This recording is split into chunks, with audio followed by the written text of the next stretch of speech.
Asim Munir Washington आए हुए हैं, वो इधर क्यों आए हुए हैं, किससे मिलना चाह रहे हैं, क्या गेन करेंगे, क्या देंगे, कोई जदीद असलहा खरीदेंगे। ये याद रहे, असलहे के तो पैसे पाकिस्तान के पास नहीं है।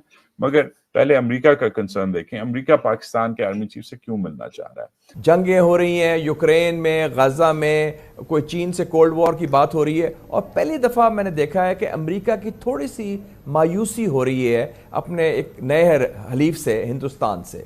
उन्होंने यूक्रेन पर पूरा साथ नहीं दिया, फिर ये स्टेट स्पॉन्सर्ड टेररिज्म भी हुआ है, तो एक रीथिंक भी हो रही है। तो उस पस मंज़र में आर्मी चीफ का जाना, जो इस वक्त मैं समझता हूँ उनके प्रिंसिपल पार्टनर भी हैं नेगोशिएशंस के हवाले से, और प्रिंसिपल पॉलिसी मेकर भी हैं जो अमेरिका देखता है।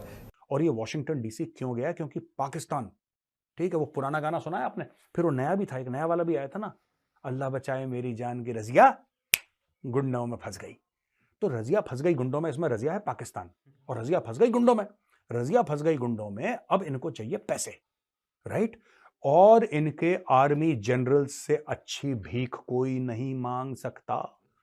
पहली चीज वो ये है कि इनका जो दोस्त है, नया बेस्ट फ्रेंड जो है इंडिया, पाकिस्तान उसके साथ नॉर्मलाइजेशन करे। इंडिया को अमेरिकन चाह रहे हैं कि इंडिया को रीजन का सुपर पावर बनाया जाए, इंडिया को रीजन का टुल्ला बनाया जाए, रीजन का इनका, जैसे इजराइल जो है वो मशरिक वस्ता में अमरीकियों का एजेंट है, तो ये चाह रहे हैं कि इधर इंडिया जो है इनका एजेंट बने।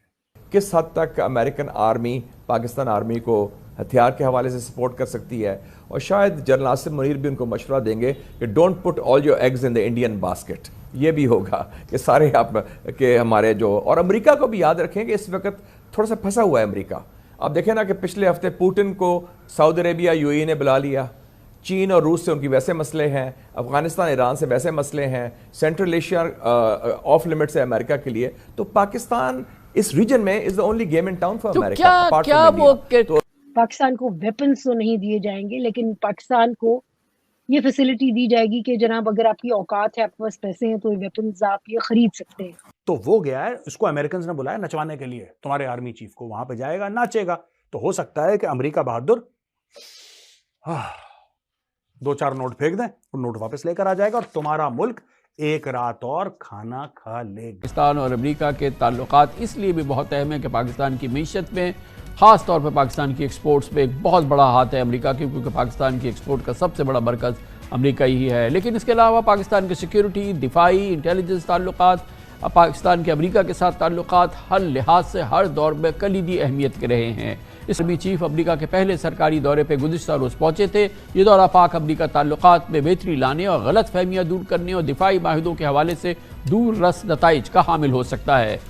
ये साल इलेक्शंस का साल है। अगले साल फरवरी में पाकिस्तान में इलेक्शन शेड्यूल हैं, मई में भारत में इलेक्शन होने हैं, जनवरी में बांग्लादेश में इलेक्शन होने हैं, नवंबर में अमेरिका में इलेक्शन हो रहे हैं, और ये इस लिहाज से इस दौरे की टाइमिंग बहुत ही दिलचस्प है।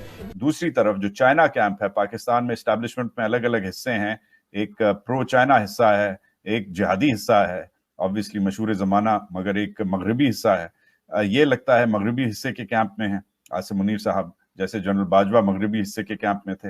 मगर पाकिस्तानी इस्टेब्लिशमेंट में सिर्फ फौजी नहीं है, मुफ्ती भी हैं, और जो मुफ्ती हैं उनमें से शायद चीफ मुफ्ती जो हैं पाकिस्तानी चाइना कैंप के, हिंदुस्तानियों को ब्लेम किया है अमरीकियों ने कि तुमने इधर बंदे मरवाने की कोशिश की है। कनाडा ने ऑलरेडी ब्लेम क्लियरली कर दिया है।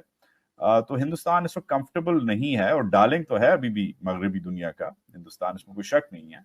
मगर क्या पाकिस्तान का चीफ ये एक्सप्लॉइट कर सकेगा कि हिंदुस्तान के साथ थोड़ी सी कशीदगी है, मैं इसमें अपना हिस्सा डाल दूं? कुछ कर सकेगा? नहीं जी, मेरा नहीं ख्याल कि हम कुछ हिस्सा डाल सकते हैं इसमें। वो बात जरूर करेंगे, वो कहेंगे कि जी देखिए हमारे यहाँ भी मारते हैं, वो बात करेंगे। तो एक तो इंडिया के साथ नॉर्मलाइजेशन में पाकिस्तान का क्या किरदार होगा? क्या पाकिस्तान इंडिया के साथ तिजारत शुरू कर देगा, नॉर्मलाइजेशन शुरू कर देगा? ये बड़ा मुश्किल होगा आसिम मुनीर के लिए अगर उससे ये डिमांड किया गया, क्योंकि आसिम मुनीर को आज ये देखना पड़ेगा।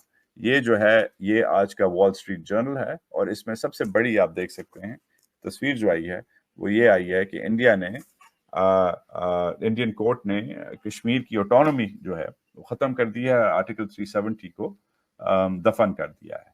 तो ये रेकन करना पड़ेगा आसिम मुनीर को। आसिम मुनीर आज कोई अच्छे हालात में, ना अंदरूनी अच्छे हालात में, ना खिते के अच्छे हालात में उधर जा रहा है। क्योंकि एक तरफ इंडिया के साथ कशीदगी नेचुरली शुरू हो गई है, इंडिया ने जारहत किया है, जारहत के बाद अब इंडिया ने एक इलीगल चीज को लीगल डिक्लेयर कर दिया, दुनिया को कहा कि जाओ बढ़ो, उस दुनिया में अक़वाम मुत्तहिदा भी शामिल है।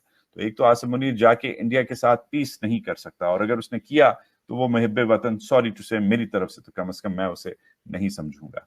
ये गाएगा गाना वहां पे, तुम गरीबों की सुनो वो तुम्हारी सुनेगा, तुम 1 पैसा दोगे वो 10 लाख देगा।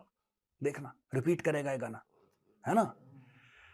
मैं तेरे दर पे आया हूं, कुछ करके जाऊंगा, झोली भर के जाऊंगा या मर के। ये ऐसे ऐसे गाने इनको भावुक करेगा, इनको सुनाएगा।